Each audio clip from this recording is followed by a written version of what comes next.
Hi, everyone. We're going to get started, and as people join, we will let them in. Obviously, you all know me. I'm Rick. Thanks for coming to our market review, and I hope you guys are all doing well, and I hope your family is doing well.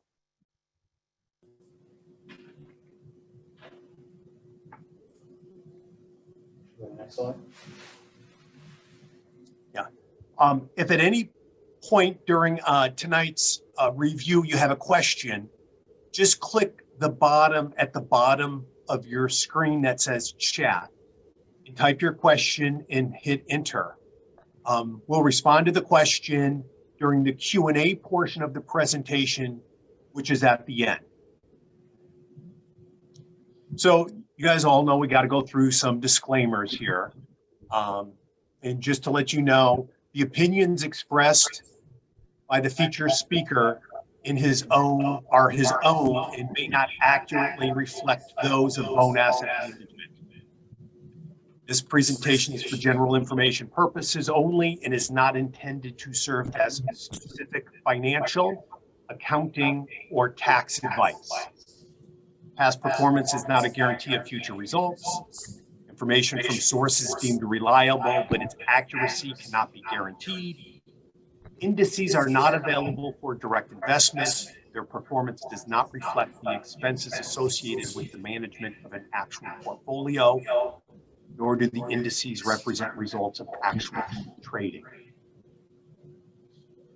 So, thanks again for coming to our October 2020 market outlook.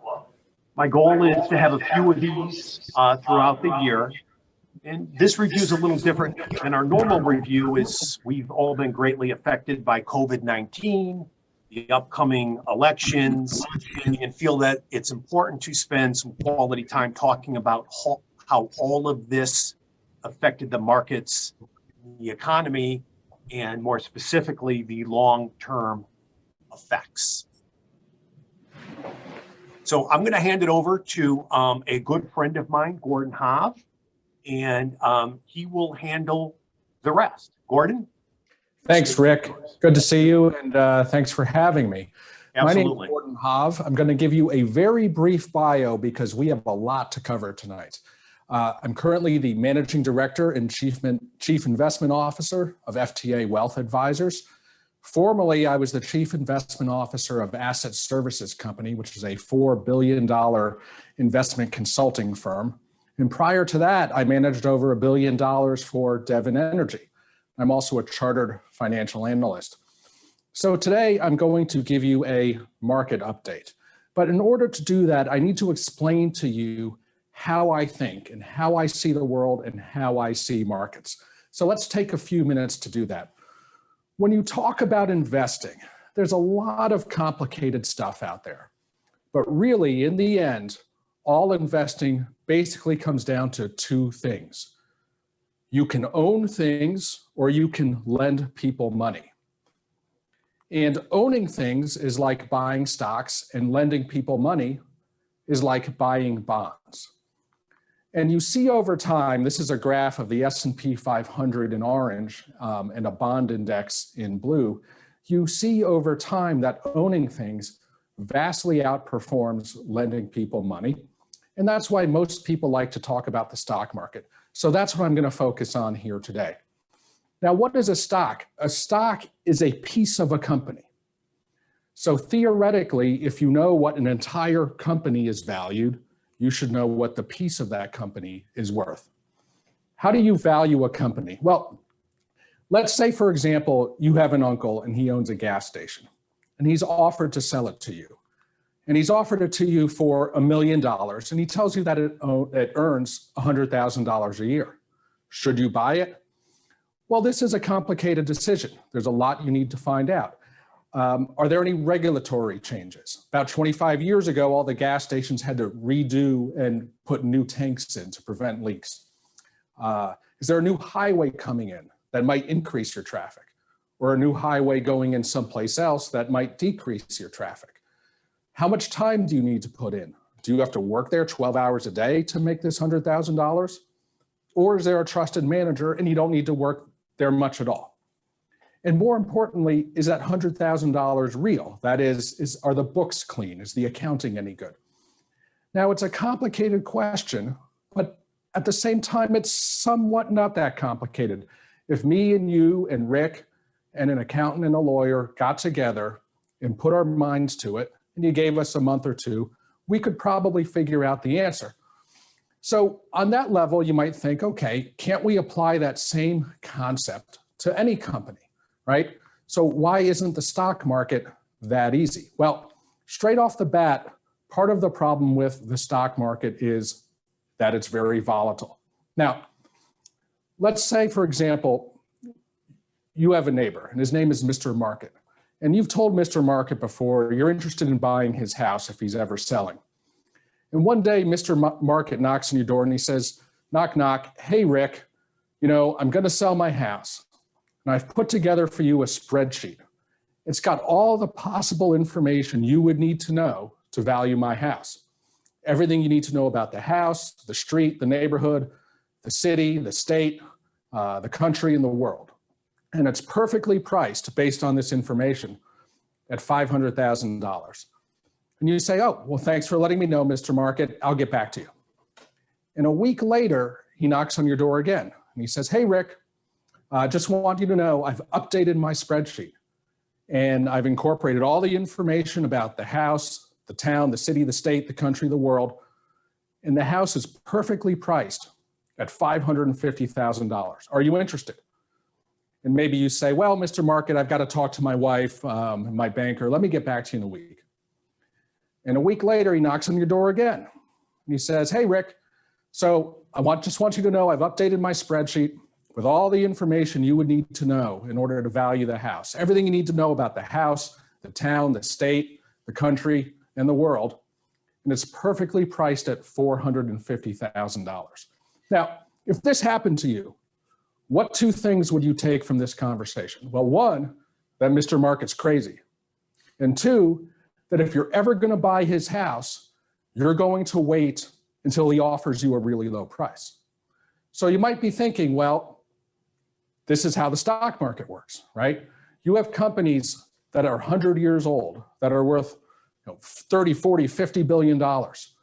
One day this company's worth $40 billion as offered in the stock market. And a week later, it's 45 billion. And a week after that, it's 38 billion.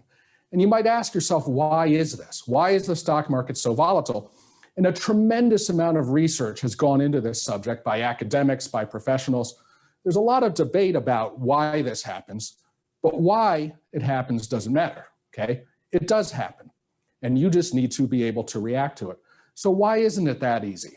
Well, can't you just wait until Mr. Market offers you a really low price on stocks and hold them? And in a way, it is that easy. If you look at this graph, on the vertical axis is annualized 20-year returns. On the horizontal axis is price to earnings, which is a measure of how cheap or expensive stocks are.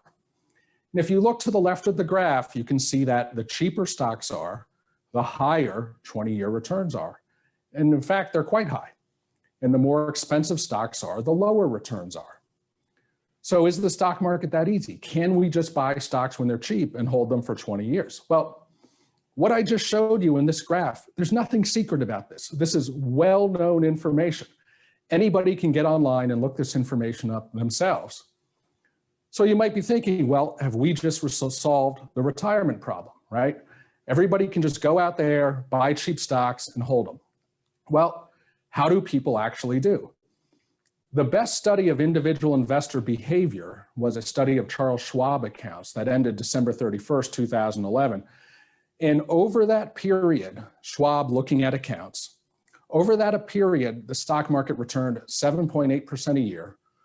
Bonds were up 6.5%, and inflation during that period was 2.5% a year. So how did individual investors do? Well, they returned 2.1%. They didn't even beat inflation. Some of you may have heard of the Fidelity Magellan Fund. It was the greatest mutual fund of all time in its day, returning more than 20% a year. You might think, well, individual investors, if they were smart, they would have known to invest in this fund.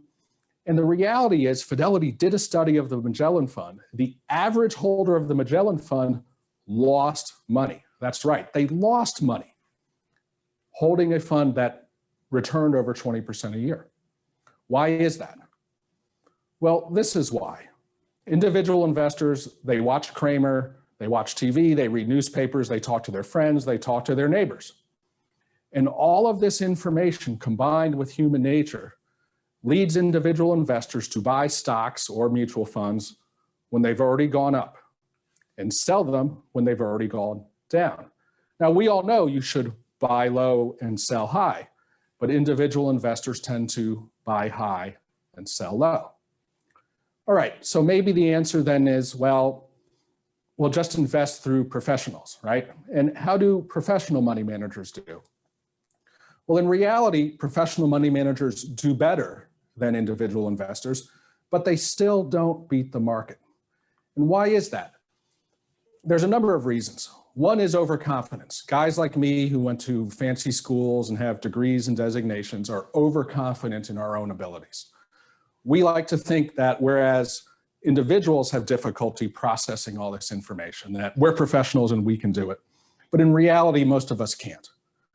There's also self-attribution bias. Self-attribution bias is when you credit your successes to skill, but when something goes wrong, you think, well, that's just bad luck.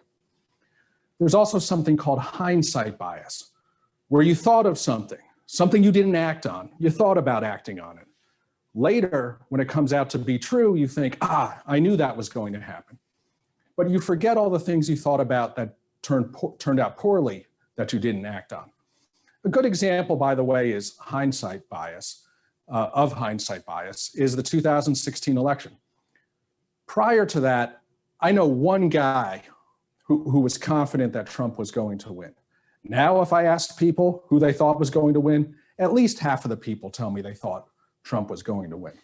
That's hindsight bias, and people do that in investing as well. But more importantly, professional money managers have bosses. Even if you're the head of the firm, you have bosses in the form of your clients. Now, I already told you that the stock market is volatile. It fluctuates all the time. But even within the stock market, different parts of the market are volatile and not always in sync with the market as a whole.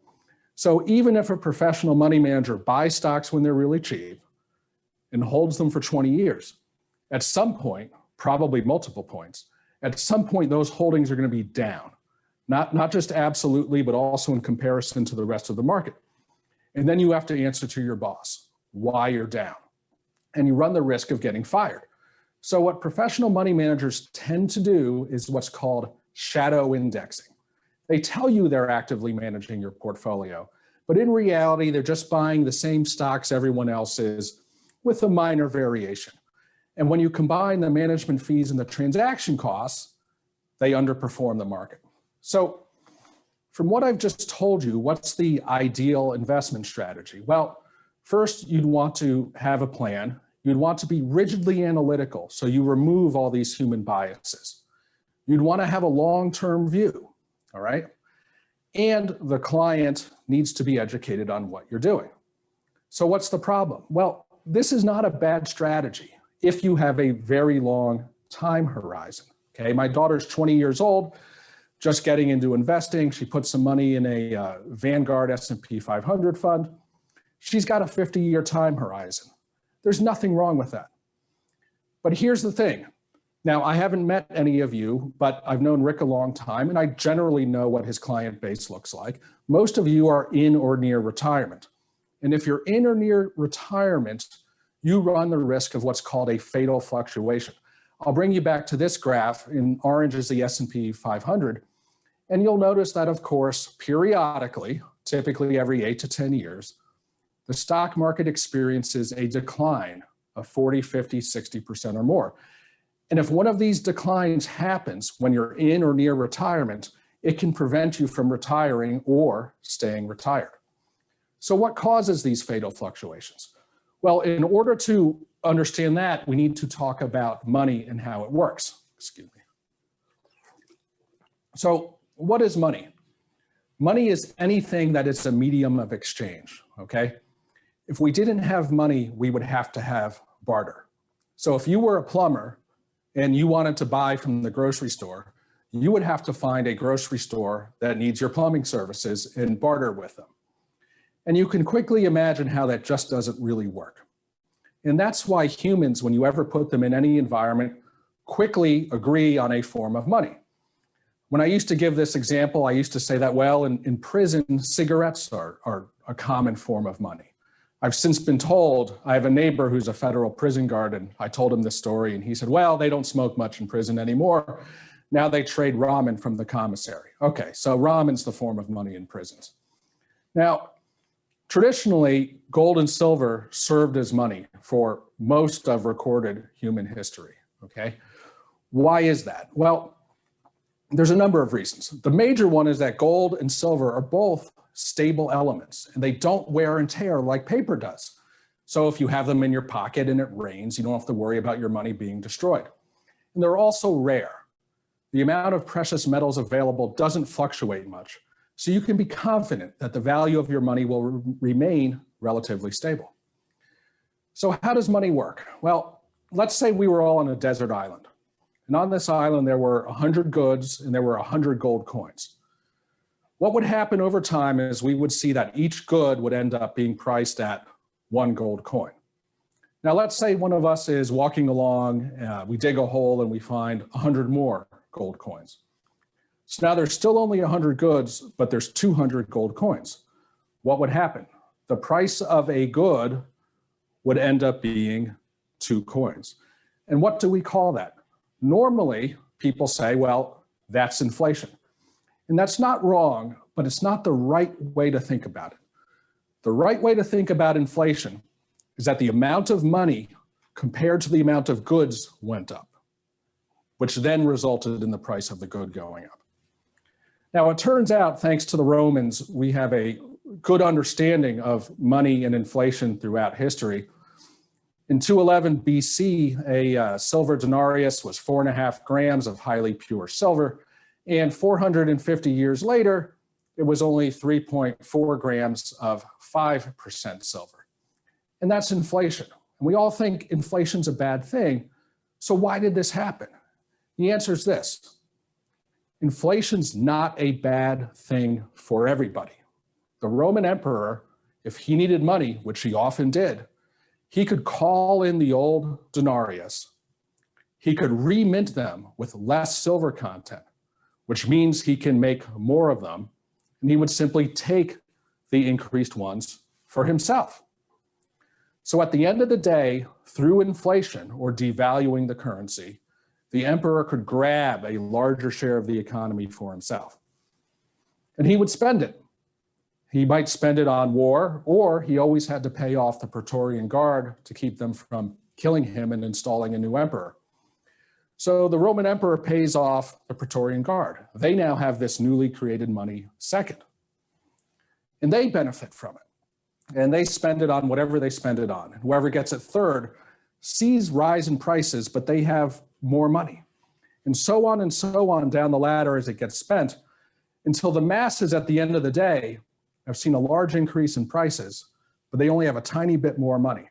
So inflation's bad for the masses, but it's good for the people who get the money first. And just to illustrate this point, now we're obviously doing this live. Next year, hopefully it will be in person. But if we were all in a room and a helicopter flew by and it was full of $500 million of newly created money that nobody else knew about, and it dropped all this money, and we all ran out the door and we were grabbing it up, what would we do with it? We'd buy houses, we'd buy cars, whatever. At the end of the day, because we got a hold of the newly created money first, we would own a larger share of the economy. Okay, so how does it work today? Well, gold and silver served as money for thousands of years. Why is that? Because people want stable money, and they don't want their governments or kings or emperors to be able to just create inflation and in essence steal or take a larger share of the economy. And even though I showed you all that inflation in the Roman Empire, that was over 450 to 500 years, a long time. What happened? Well, there are circumstances where people would be just fine with the government using the creation of new money to take a larger share of the economy. And what happened? Well, in the last century, we had 2 world wars and a Great Depression. And during those 2 world wars and Great Depression, governments across the board went off what's called the gold or silver standard, and people were okay with it. People were okay with the idea that the government needed to grab a large share of the economy in order to fight these wars or to fight the Great Depression. So by the end of World War II, there was no major economies left with their currency tied to gold or silver, except in the major Western nations, there was still something called the Bretton Woods Agreement. This was an agreement between the central banks of the major nations that they could settle their debts with each other in gold. So what that would mean is, let's say France or Germany or Italy has dollars, which they would have gotten through international trade. If they wanted to, they could go to Fort Knox and exchange them for gold. And at first, none of them did. Why would you? With the currencies sort of backed by gold and exchangeable freely on that basis, there was no need to. But in the early 60s, of course, Lyndon Johnson became president and started the Great Society, which was a large increase in federal spending. When Nixon was elected in 68, he continued these programs, instituted new ones, and most importantly, greatly ramped up the Vietnam War. So the federal government had a large need for dollars and to make expenditures. And so it started printing, creating more dollars, but didn't have the gold in Fort Knox to back it up. And other countries started realizing this. First, the French specifically started trading in their dollars for gold. They said, hey, you don't have the gold dollars more. While you still have some, we're going to trade in our dollars. Well, Nixon quickly put a halt to that. He said, no, you're not. You can no longer exchange your dollars for gold. So the Bretton Woods Agreement was terminated, and that was the last attachment that any currency really had to gold or silver. All right, so what happened? I told you earlier that if the amount of money goes up compared to the amount of goods, that results in prices going up. And what do we associate with the 1970s? Inflation. As soon as Bretton Woods was terminated, the government started just creating new money and spending it, and prices went up. Now, those who create the money, as I explained, like inflation. But there's one thing that politicians like more than inflation, and that's getting elected. And it was a real problem for them. It probably cost Gerald Ford the presidency, as well as Jimmy Carter. So something needed to be done.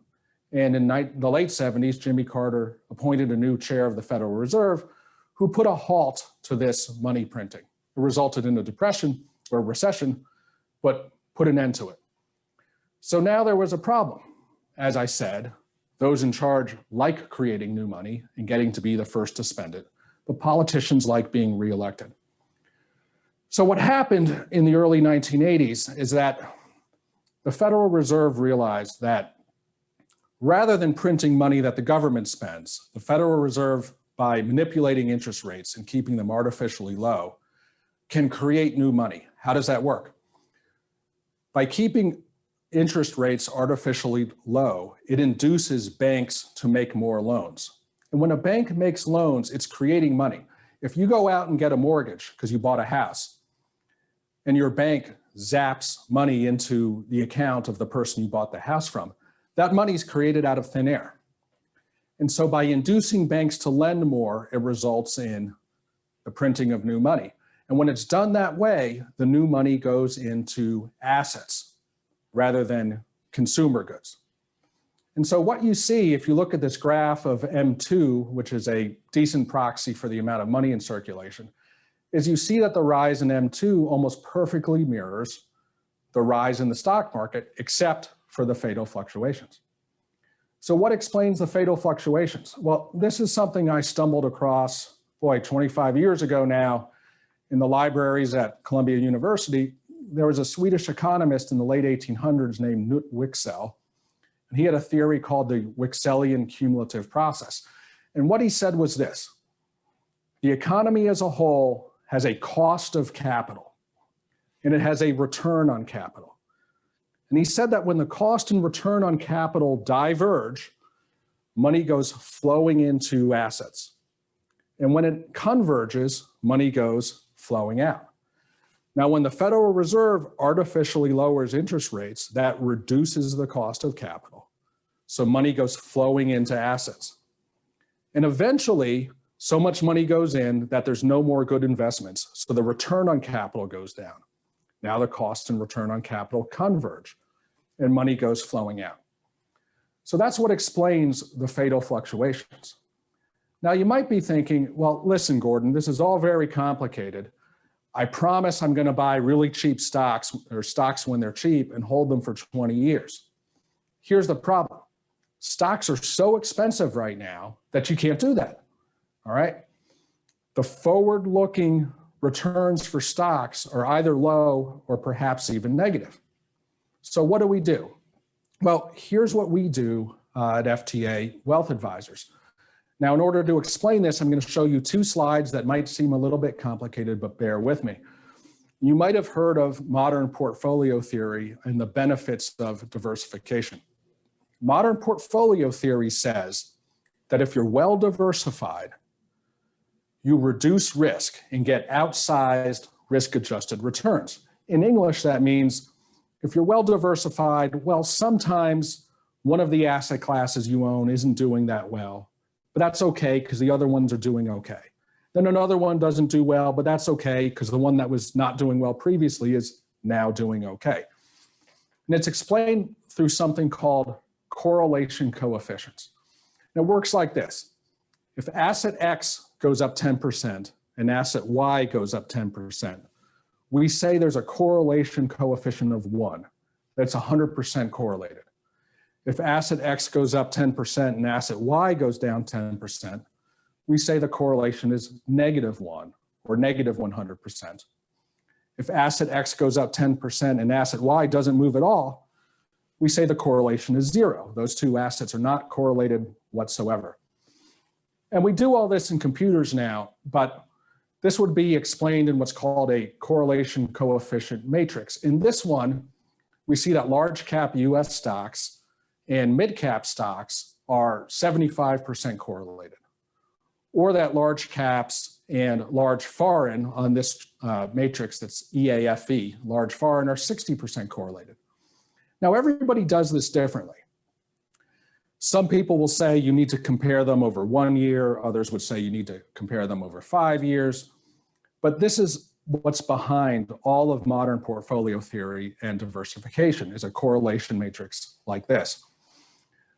So the question, of course, is how do we avoid these fatal fluctuations, these declines of 40, 50, 60% or more? And does modern portfolio theory and diversification help us protect from these fatal fluctuations? And the answer is basically no. If you look at the last fatal fluctuation, despite the matrix I just showed you, all asset classes were down basically the same, about 60%. We say what we like to say in this business is that in a fatal fluctuation, all correlation coefficients go to 1. And the same thing, although not quite as bad, happened during the tech meltdown.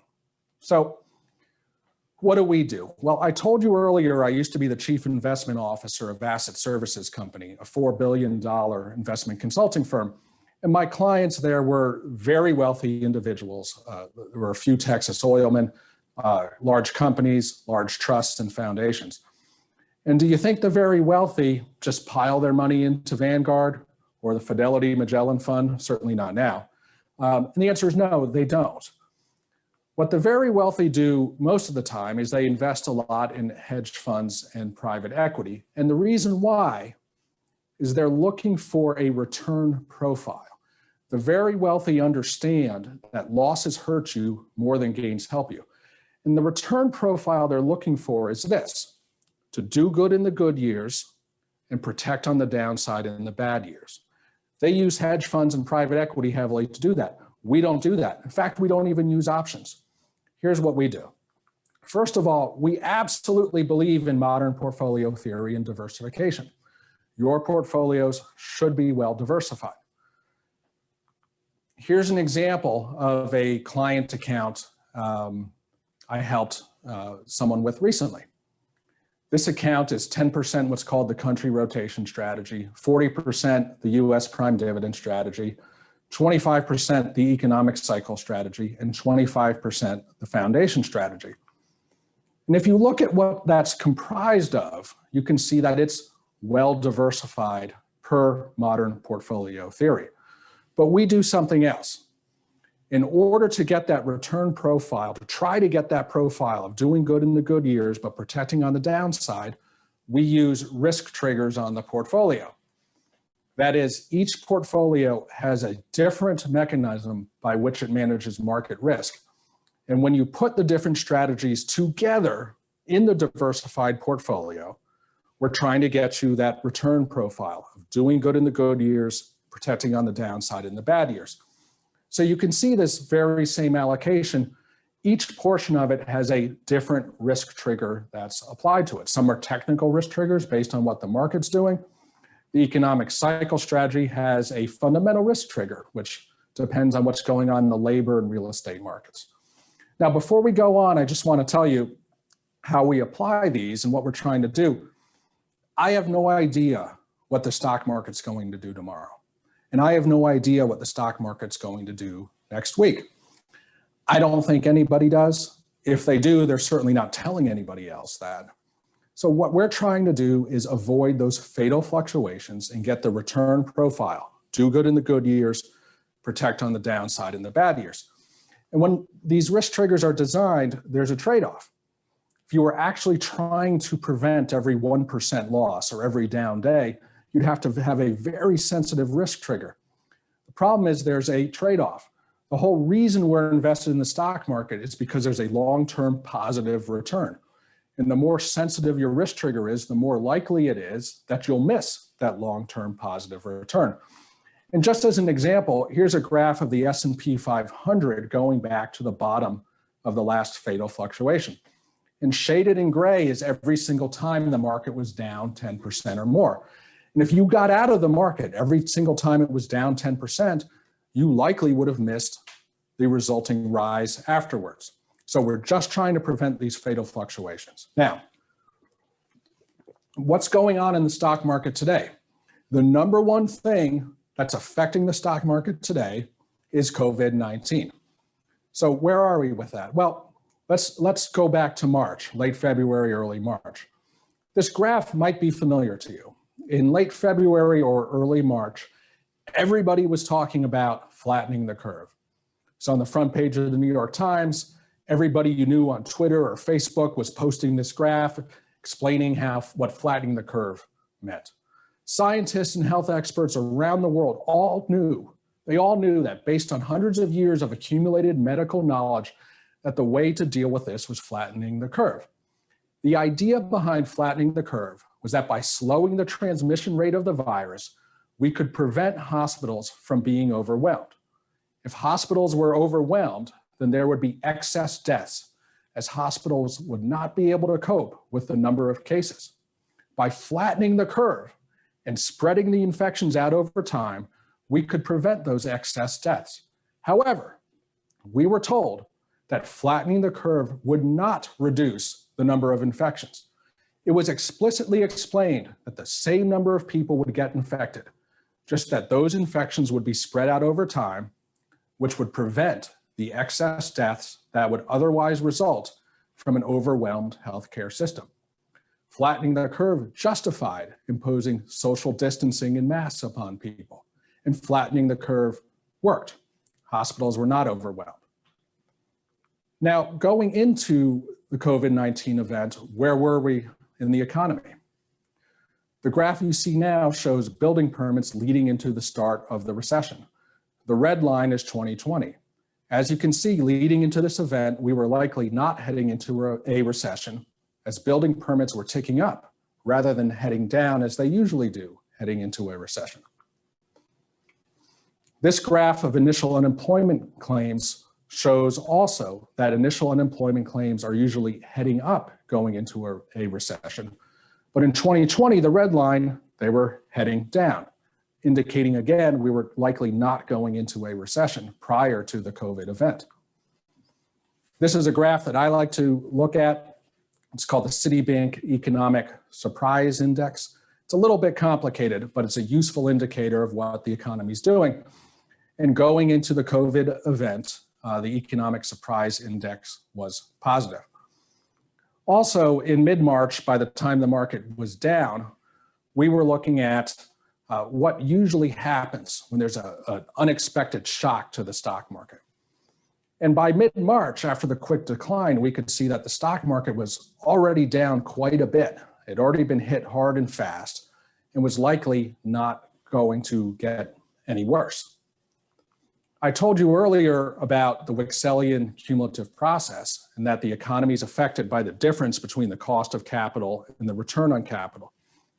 In this graph, you see an indication of interest rates on commercial paper. Commercial paper is a tool that companies use for short-term funding, that is cost of capital. As soon as the event hit, the interest rates on commercial paper went up. The cost and return on cost of capital went up, causing an outflow of money from capital assets.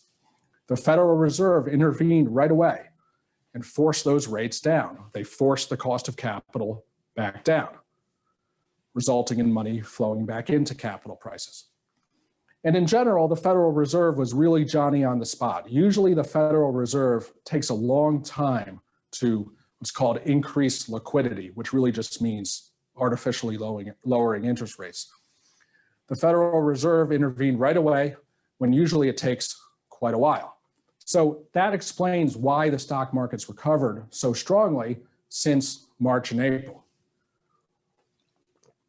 But let's get back to where we are today, flattening the curve. You don't see this graph anymore, all right? This graph that everybody was sharing, both your friends on Facebook and professionals and journalists, they don't talk about this anymore. Now we talk about defeating the disease and bringing cases down to zero. Why is that? Well, there's a lot of different reasons. Two of them I think are somewhat psychological. There's a lot of evidence that people get value out of shared experiences and being in something together and suffering together. Secondly, people like to feel that they're in control. People want to know that we can defeat this and that in fact, it's not the case, which a few months ago, professionals and scientists were saying there's not much you can do about a respiratory disease, a viral respiratory disease. We can flatten the curve, but we can't really defeat it. I think there's a psychological reason people don't want to defeat it. But also, look, let's face it, COVID-19 is Joe Biden's #1 campaign issue. It's the issue he pulls highest on. And so, of course, there's a strong sense or a strong movement by many in society to want to make this to appear to be as bad as possible heading into the election. And that's not a knock on Biden. There's not a single instance in the history of the world where a political candidate didn't use his #1 issue against his opponent. If the roles were reversed, Trump would be doing the same thing. All right, so this is where we are. Now, to get through this and to have gotten through since April, what's happened? I already told you how the Federal Reserve has artificially lowered interest rates. I've already explained to you how artificially lowering interest rates results in the creation of new money, a lot of it. The other thing that went on is the federal government intervened. The federal government spent a lot of money on fiscal stimulus, on loan guarantees, on loans to small businesses, on unemployment insurance. And so I started thinking, well, what happens when the Federal Reserve is creating so much money and the federal government is spending so much money? And I pulled a book off my bookshelf a couple months ago. It came out in 2006. It's called Monetary Regimes and Inflation by Peter Bernholz. And I just reread it a couple months ago because I wanted to know, what does it mean if there's a massive and long-term monetary and fiscal stimulus? In the book, Bernholz looks at the characteristics, of all 29 hyperinflations of the 20th century. And what does he find? In all cases, hyperinflations have occurred when the ratio of budget deficits to expenditures is greater than 40%, and 90% of those deficits are monetized. Monetization means that when budget deficits are covered, not by selling bonds to savers, but when the bonds are bought by the Federal Reserve, central bank, in our case, the Federal Reserve, buying them with newly printed money. So where are we today? Well, the US has so far announced fiscal stimulus of $2.9 trillion, which is 15% of gross domestic product. If we assume revenues remain constant over the next year and assume other expenditures outside of the fiscal stimulus also remain constant, on this basis, the budget deficit ratio will rise from 30 to 55% in a year's time. The monetization ratio is now almost 40% in the US. It was only 0 at the beginning of the year. So remember, the two figures for hyperinflation were 40% on the budget deficit ratio and 90% on monetization. We've already smashed through the budget deficit ratio, going from 30 to 55% based on the spending that's already been announced. And the monetization ratio has gone from 0 to 40 in just a year. Now, this does not mean that high inflation is imminent. Inflation can remain subdued in this regime for some time, potentially years. However, when inflation does emerge, it's likely to occur how Hemingway once described how one goes bankrupt. That is, first gradually, then suddenly. When it happens, it will happen quickly. In the meantime, with this graph you see on your screens, there's a well-defined leading relationship between discretionary government spending and rising CPI, all right? So rising discretionary government spending is increasing the likelihood of a rise in inflation, if only a modest one in the short term. And the Federal Reserve understands this. In August, Federal Reserve Chairman Powell announced a new Fed approach to inflation that could keep interest rates lower for longer. What does that mean? That means they know inflation's coming. So if we think or know inflation's coming, what do we do? Well, the last time there was significant inflation in the US was in the 1970s. At the time, the places to be were commodities first, treasuries second, corporates third, and stocks fourth. And within stocks, you want to be in the larger cap stocks. In any event, how does this affect your portfolio? What this means is that over time, not right away, over time, we should be shifting ever so slightly up this ladder, up this chain from equities to corporates to treasuries to commodities. And within equities, we should continue to be focusing on the mega caps. Now, I already told you the number one thing driving the market is COVID-19. So what's happening? Well, here's what's actually happening in COVID-19. In red, you see cases, and in black, you see negative effects, which here is defined as deaths and hospitalizations. Now, COVID is a very serious disease. It's something we should all be concerned about. But what we see is that after the March and April, when things were really bad, that in fact, things are getting better. In fact, despite the increase in new cases, that negative outcomes are not nearly as bad as they used to be. And why is that? Well, there's two reasons. One, a lot of healthier people are getting it, all right? Whereas early on, it was concentrated in the most vulnerable. But also, our healthcare heroes are doing a great job. They've learned a lot. They know how to treat it better. Early on, they were putting everyone on respirators, and it turns out a lot of them should not be on respirators. And if we look at in red, the average number of deaths in the United States per month cumulatively, and then black, what's happening this year, we see that there are excess deaths, but it's not that bad. We can debate what's acceptable, ideally it's 0. But things are not as bad as many people seem to believe. And you can look at polls of COVID of what people think the impact is and how many deaths people think are really happening. And the average citizen thinks it's a lot worse than it really is. Meanwhile, because of the actions of the Federal Reserve and the federal government, we've had a big rebound, okay? We've had a big rebound, but as you can see on this graph, it's stalling, okay? So we've rebounded, but the question, of course, is where do we go from here? And because it's stalling, most likely what this means is the Federal Reserve is going to keep printing money, and the federal government is going to enact more stimulus. Now, Trump and Pelosi have not been able to agree on a second round of stimulus, but no matter who wins, there will likely be more. So I'm fairly confident that this is the scenario we're looking at, that there's going to be inflation. There's going to at least be modest inflation. Whether or not we'll see a really bad scenario, I'm unsure of. So what we'll be doing here, and Rick, is looking at moving your portfolios up this chain, not all one big move, but up this chain over time, from equities to corporates to treasuries to commodities, in order to combat this. That's it. Do we have any questions? Hey, Gordon, it's Rick. Thanks for the presentation. And yeah, I have one. I don't know if any have come in via chat or not.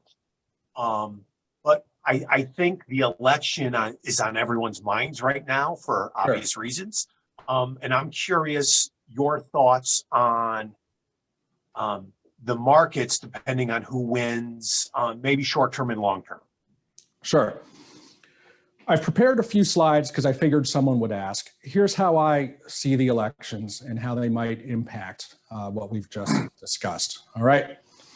So when I grew up, well, also looking at history, the dominant theme of politics in American history has been capital versus labor, or workers versus corporations. Okay. And I showed you earlier how the Federal Reserve has created vast amounts of new money that goes into asset prices. And who gets that new money first? It's not me and you, okay? It's the largest corporations, private equity funds, wealthiest individuals, the banks. And one thing they do with that money is they buy political power. And what started to happen in the 1980s is the Democrats realized that there was a flood of money coming into the political system, and most of it was going to Republicans, all right? And so the Democrats started to realize that they needed to become more corporate friendly. There was a memo put out in 1989 by, I think it was Vic Fazio, who was the Democratic Congressional Committee chairman, basically arguing that the Democrats needed to become more friendly to corporations. And they did this. And you can see this in the 1980s, the House Majority Leader was Dick Gephardt. He was a union guy. He was skeptical of free trade and large-scale immigration. Today, the House Majority Leader is Nancy Pelosi, a wealthy woman who rakes in a lot of corporate cash on the fundraising circuit. And she's a promoter of free trade and mass immigration. So we've ended up with what is essentially one system. Right, it's one system that both parties are a part of, at least until Trump was elected. Now, whether or not Trump is sincere is beyond my understanding, but at the very least, he ran and campaigned for office as attacking some of the tenets of this system. And what are they? Well, the system believes in low taxes. And you might say, wait, Gordon, come on, the Democrats want higher taxes. Well, they do, but not by that much, all right? Taxes are still at a 50 or 60-year low.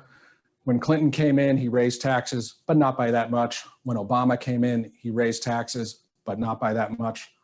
The system believes in low regulation. And again, the Democrats believe in more regulation, but not by that much. All right, the system, as I'll call it, believes in endless war, mass immigration, free trade, large military budgets. And again, hey, Gordon, don't the Democrats believe in less military spending? Well, I believe the last round of negotiations was Trump wanted a 15% increase in the military budget, and the Democrats said, that's too much, it should only be an 8% increase. They believe in bank and corporate bailouts. Easy money is what I referred to before, what the Federal Reserve does, artificially keeping interest rates low so that new money's created into the banking system. And no antitrust enforcement. And antitrust enforcement's a big one. There's basically no antitrust enforcement anymore. And all the corporations buy each other and get more and more concentrated. Now the people, we're talking about a lot of things, all right? We're talking about abortion, guns, gay rights, racism, healthcare, religion. And these are all very, very important things. but they're not important to the system, all right? Now, you might be thinking, boy, Gordon, this is a conspiracy theory. And if you are, well, you're wrong. So, excuse me, I'm gonna read this slide. There's a study you should read called Testing Theories of American Politics, Elites, Interest Groups, and Average Citizens by Martin Gillens and Benjamin Page. What they found was multivariate analysis indicates that economic elites and organized groups representing business interests have substantial independent impacts on US government policy, while average citizens and mass-based interest groups have little or no independent influence. The results provide substantial support for theories of economic elite domination. And so what's happened with this economic elite domination? Well, it used to be that the wages of workers was closely tied to their productivity. That a worker becomes more productive, he gets paid more. And you can see over time, but particularly in the early 1980s, which I referenced earlier, that relationship has been blown apart. Workers are getting more and more productive, but they see very little increase in pay. We also see, as you would expect, and this again starting really in the late 70s, early 80s, that the share of wealth owned by the top 1% is going up and up. Historically, the percent of GDP that's captured by corporations versus labor fluctuates, but was relatively stable. But what happened? I told you in the late 80s, the Democrats wanted to become more corporate friendly. And sure enough, since then, corporations gain a larger and larger share of gross domestic product. And this is hurting the little guy. And why do I bring all this up? There's a lot of passionate people out there around this election, okay? But my point is that from the standpoint of the economic elites, this is not much an issue of left versus right. This is an issue of a president who, whether you have any faith in his honesty about it or if he really cares, the fact is Donald Trump has attacked free trade, he's attacked mass immigration. Although he's built up the military budget, he talks about pulling back from the wars. And so a lot of what's going on is a battle between what I call the system and a president they don't like. And let me just give you an example here. When I was in high school, middle school and high school in the 1980s, most of my teachers were old liberals, hippies, Vietnam War protesters who'd gone into teaching. And they taught me a lot. And I was thinking to myself the other day, if I went back in time, and Mr. Kazanis was my AP US history teacher. He was a real left-wing guy. If I went back in time and I said, hey, Mr. Kazanis, you're not gonna believe what's going on in 2020. There's this mass resistance movement. People are putting #resist on Twitter. Of course, I'd have to explain what Twitter is. He would say, wow, Gordon, isn't that great? What's going on? Who's fighting the system? I said, who's resisting? Well, it includes the largest corporations, the FBI, the CIA, the largest media networks. I think he might be a little skeptical as to whether or not this is really any sort of resistance movement or movement by the people. So this all leads to the question, what you really want to know, what happens depending on who wins the election? Well, certainly if Trump wins the election, there's going to be a lot of very upset people. No question about that. All right. For a couple months at least. If Biden wins the election, there will not be as many upset people. If Biden wins the election, here's what we know, all right? I think there's going to be a stimulus, another stimulus, no matter who wins. But the big debate right now between Trump and Pelosi was not more unemployment insurance. The big debate was that Pelosi wanted federal dollars to bail out states which have huge budget deficits. And the worst ones, of course, being strongly Democratic states, Illinois, New York. So if Biden wins, we're certainly looking at massive federal stimulus, which will bring us farther down the road to inflation. If Trump wins, there's a big question what will happen. There will certainly be more stimulus. Probably not as much as the Democrats. What we don't know is this malaise, this resistance, this protest, Is this going to continue, or are some people going to realize, well, we've got him for another 4 years. Impeachment didn't work. The election didn't work. We're going to have to get along. And I don't know the answer to that. As I explained before, certainly COVID-19 is the number one thing affecting the economy. If Trump wins, we most likely see what we're continuing to see. Cases are likely to go up for the next few months, likely to go down after that. If Biden wins, we're much more likely to see a national sort of lockdown type event, which would certainly be bad in the short run. But now the biggest thing you need to think about is taxes.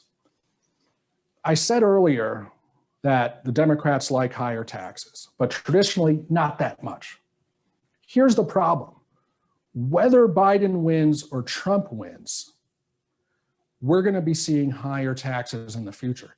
Even going into this event, all right, federal budget deficit was out of control, Social Security, Medicare, then COVID hit, federal government spending even more money, all right? If Biden wins, we're going to see higher taxes sooner, but even if Trump wins, we're going to see higher taxes. Maybe not in a second Trump administration, but whoever inherits it afterwards. And the one thing I've learned in 25 years or 20 years doing this is that most pre-retirees and retirees don't understand that the number one expense they're likely to see in retirement is taxes, because most of you have saved up your money in tax-deferred accounts. And when you take the money out of those accounts, you pay taxes to the federal government. Only you don't know how much you're going to pay, right? They can change that at any time. Well, here's the thing. Taxes are going to go up. It'll be sooner and more if Biden wins, but it's still going to happen if Trump wins. And so one thing you should think about doing is thinking about what your taxes in retirement are going to look like, and get together with Rick and plan out ways that you can reduce your taxes in retirement. Kevin has a question about commodities. He says, Yeah. Can you give some examples of investments? Are there some ETFs or mutual funds? Sure. So commodities is the question was on commodities, can I give some examples of ETFs and other possible investments? So commodities can be difficult. One of the reasons they can be difficult is that commodities, whether it's gold or wheat or oil, they're physical objects, right? If you hold a stock, it's a piece of a company. The company's hopefully making money, distributes money to you over time. Whereas a commodity, gold, oil, grain, it's an expense if you're just sitting on it, right? And you can't just go buy 1,000 pork bellies and drop them off in your garage, right? Or you can, but you're gonna have to build a big refrigerator. So how you go about investing in commodities is difficult. And there's different ways. There are some, for example, gold ETFs, which are a certificate of deposit for gold in a vault somewhere. Most ETFs are just gold, based on the value of gold futures.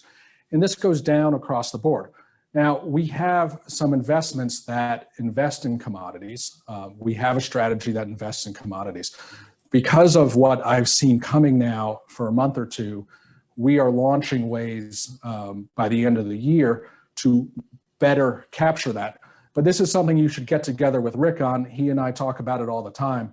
And we'll help you out on that. Deborah asked, so am I understanding that inflation will happen no matter who wins the election? Will it happen sooner if Trump or Biden wins? And also someone asked, what does ETF stand for? All right, first of all, question, what does ETF stand for? Exchange Traded Funds. The other question was, am I saying inflation is going to happen no matter who wins? And is it more likely under Trump or Biden? Will it happen sooner if Trump or Okay, Biden wins? will it happen sooner if Trump or Biden wins? Okay, so inflation, my clicker stopped working, that's okay.